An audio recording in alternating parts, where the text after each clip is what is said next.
Last time that I saw you all, we introduced the law of sines, and nothing is changing.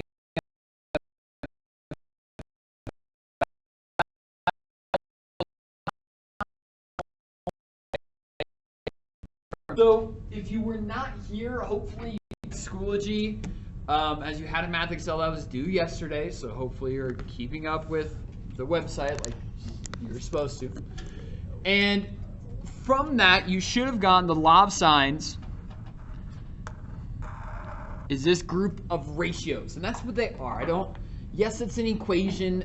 It's not really a formula. Again, it's more of like a ratio, right? And the ratio is the side length divided by sine of the angle opposite is always the same for every side length and angle combination in a given triangle. The other thing that we kind of, I wouldn't say emphasize, but one thing I touched on is we're going to think to use the law of sines when we're working with non-right triangles, so in oblique triangles. And the reason being, when we're working with right triangles, you can use SOHCAHTOA, you can use Pythagorean theorem, but there's not a right angle in the triangle, we cannot use the Pythagorean theorem and we cannot use SOHCAHTOA.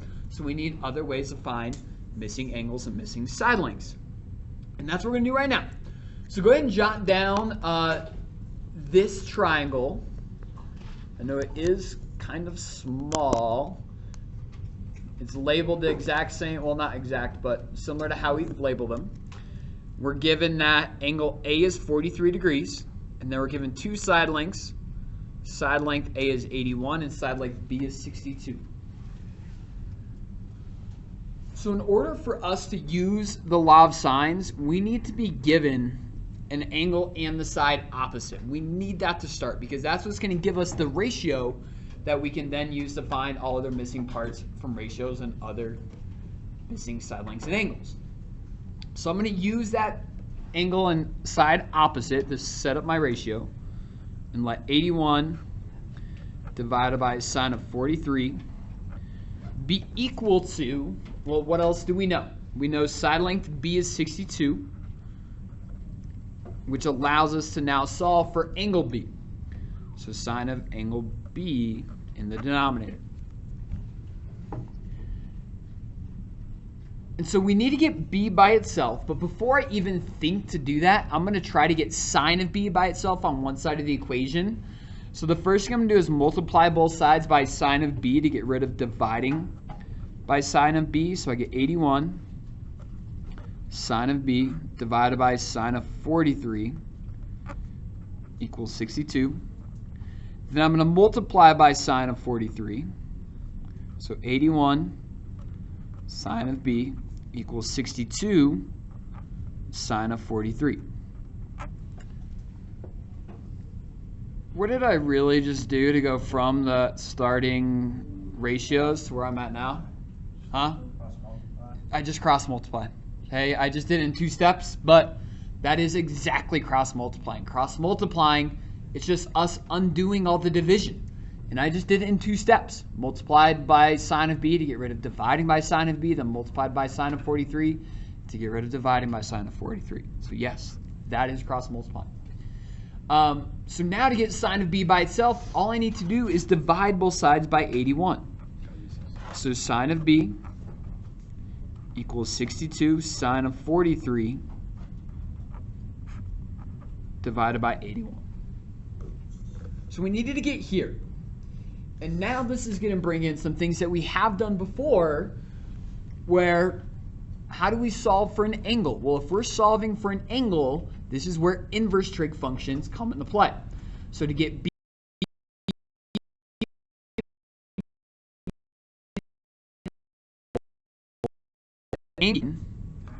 of 62 times sine of 43 divided by 81. Now I'm going to show us 2 different ways of how we can do this in the calculator. That's likely where our mistakes are going to be made, is in the calculator, not necessarily, hopefully not necessarily in the solid. So if I want to work this out,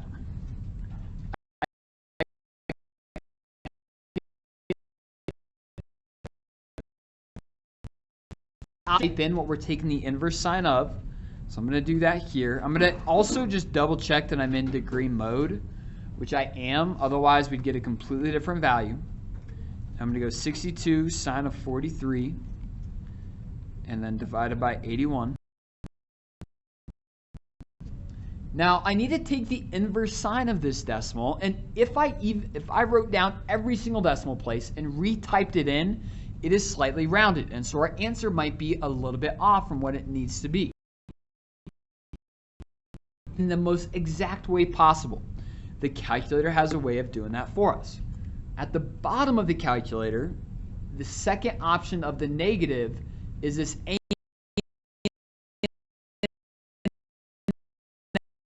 I'm going to bring that a and s in after I do second sign to bring the inverse sign, and now I'm going to do second negative to bring in the previous answer. So I'm taking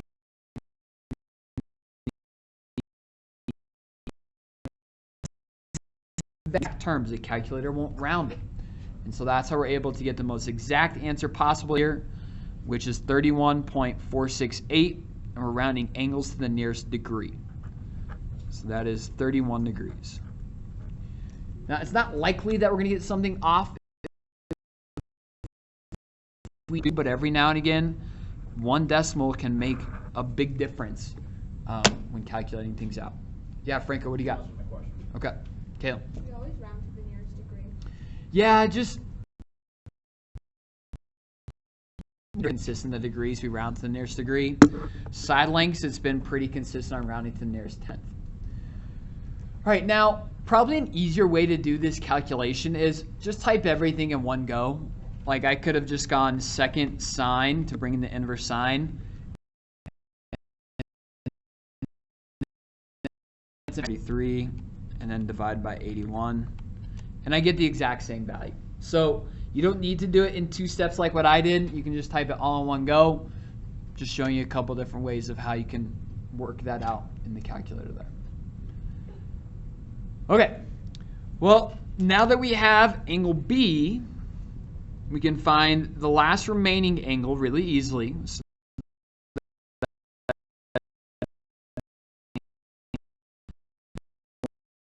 this 31, and that tells us that angle C, I think it's 106.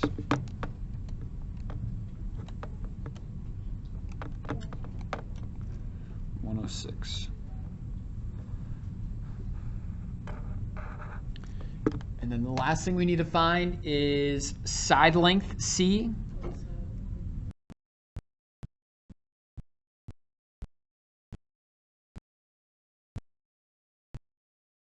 Defines again, but now it's going to look more like how we worked it out back last week.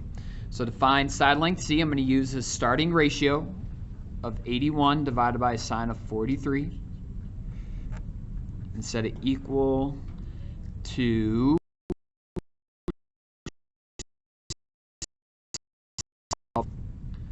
and so C is equal to 81 times sine of 106 and then divided by sine of 43. And I'm just going to type that into my calculator exactly as I see it. So 81 divided by sine of 43. I get 114.2. The side lengths rounding to the nearest no units, so just 114.2.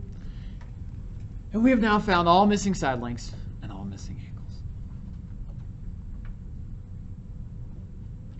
All right.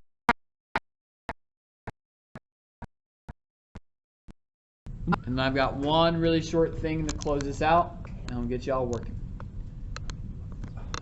So checkpoint 3, go ahead and find missing angles based on. Give you a few minutes to work through that. All right.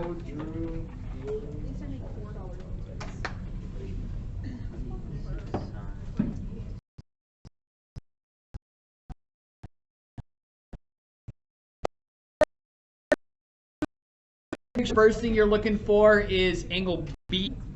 which rounding to the nearest degree ends up being 41 degrees. Then to find angle C, again, we're just using that sum of the angles is 180. And that gets that last missing angle to be 82 degrees. And the only thing left for us to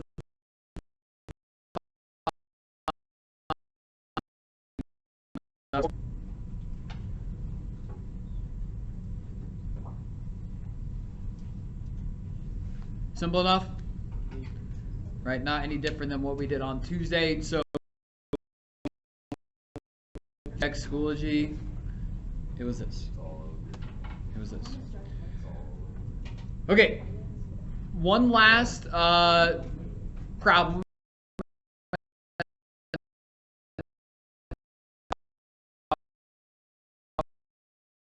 And I'm gonna wait until we're listening.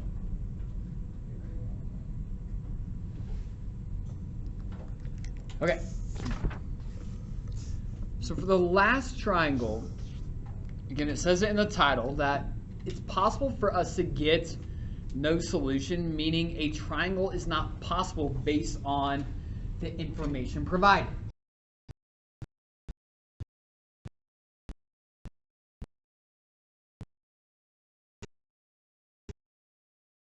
We normally do, drawing our ABC triangle.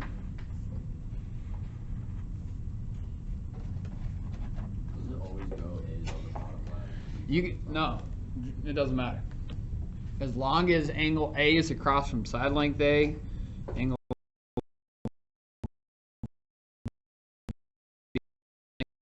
all right, and then we are given that angle A is 75 degrees. Side length A is 51.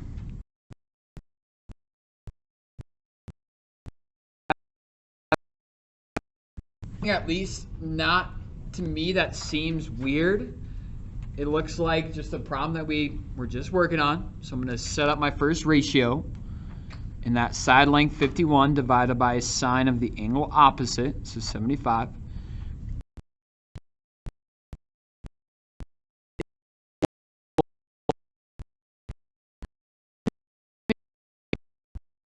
B of 71 divided sine of B. And then we're going to work to try to get B by itself, just like we did last time. So cross multiplying to start. 51 sine of B.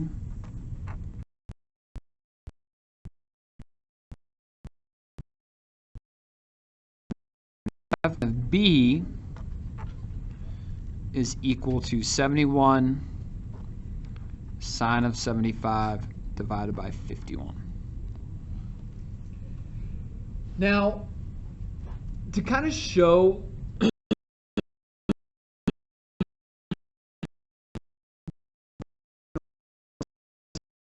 sine of 75 divided by 51, so sine of angle B needs to be equal to approximately 1.3414. Sorry, 344. Now, one thing I want us to remember is, let's think about sine of x equals y. So just the basic equation of sine of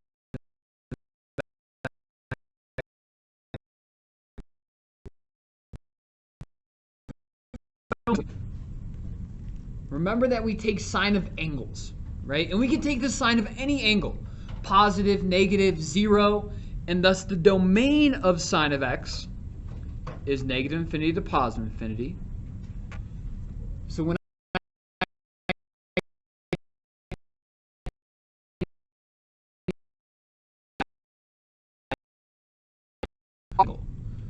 think of the unit circle. What's the largest y value on the unit circle?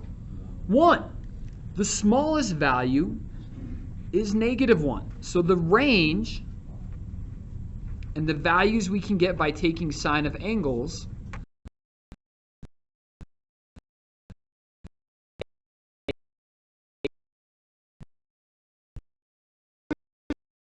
that is outside the given range of what we're able to get.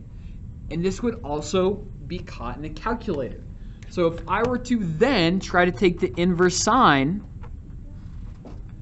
of this 1.344, the calculator won't like it.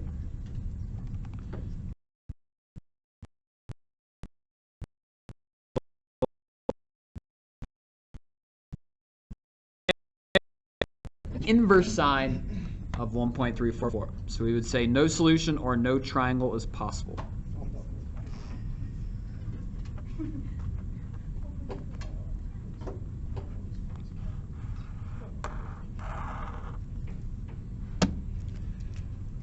Right, so at least with that, the no solution shows up when you're solving. It's not like you get all the way done and then be like, oh wait, could it be no solution? It should be very obvious based on when you go to use your calculator.